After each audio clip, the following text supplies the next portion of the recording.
Selamat pagi, kami dari kelompok 8 akan mempresentasikan tentang tindakan pembebasan airway. Selamat menyaksikan teman-teman. Ada beberapa tindakan yang akan dilakukan dalam pembebasan airway.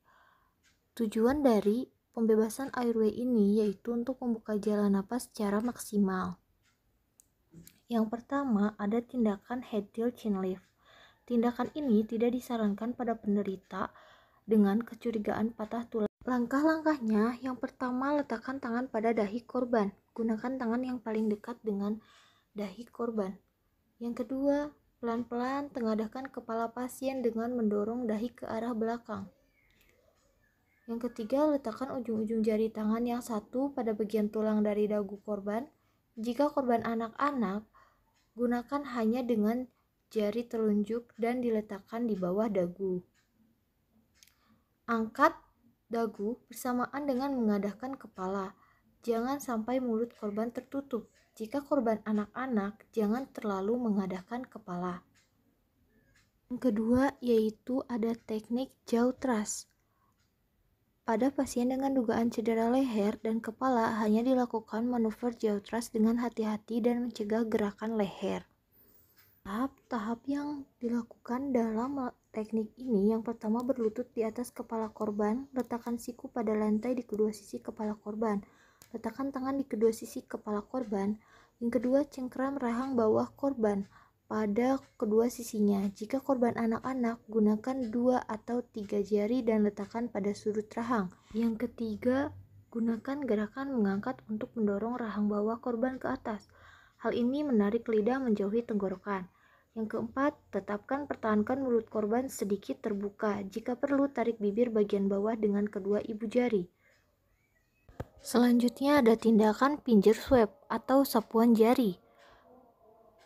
Teknik yang dilakukan dalam tindakan ini yang pertama yaitu miringkan kepala, kecuali pada dugaan fraktur tulang leher. Kemudian buka mulut dengan jaw thrust dan tekan dagu ke bawah bila otot rahang lemas. Yang kedua, gunakan 2 jari. Jari telunjuk dan jari tengah dengan posisi menyilang. Gunakan jari yang bersih atau dibungkus dengan sarung tangan, kasa, kain untuk membersihkan rongga mulut dengan gerakan menyapu. Kemudian ada teknik abdominal thrust, dorongan perut atau gentakan abdomen pada posisi berdiri atau duduk. Cara yang bisa dilakukan adalah yang pertama, penolong harus berdiri di belakang korban.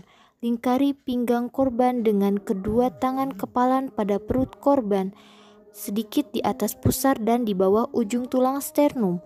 Yang kedua, pegang erat kepalan tangan dengan gunakan tangan lain. Yang ketiga, tekan kepalan tangan ke perut dengan hentakan yang cepat ke atas. Setiap hentakan harus terpisah dan gerakan yang jelas.